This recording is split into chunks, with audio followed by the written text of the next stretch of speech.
મધ્યપ્રદેશ પોલીસમાં એક ચોંકાવનારી ઘટના સામે આવી કે જ્યાં એક પોલીસ કોન્સ્ટેબલે 12 વર્ષ ડ્યુટી કર્યા વગર 28 લાખનો પગાર લઈ લીધો છે। આ કિસ્સો વિદિશા જિલ્લાના રહેવાસી એક પોલીસ કર્મચારીનો છે કે જેની 2011માં મધ્યપ્રદેશ પોલીસે ભરતી કરી હતી।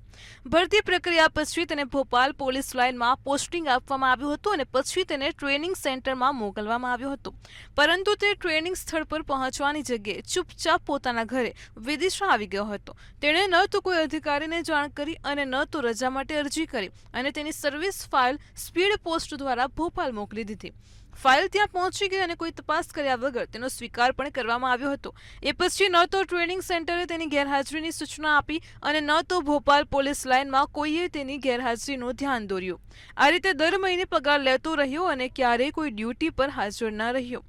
આ કૌભાંડ ત્યારે સામે આવ્યું જ્યારે અધિકારીઓને આ કોન્સ્ટેબલની કોઈ ફાઇલ કે સેવાનો રેકોર્ડ ન મળ્યો હતો।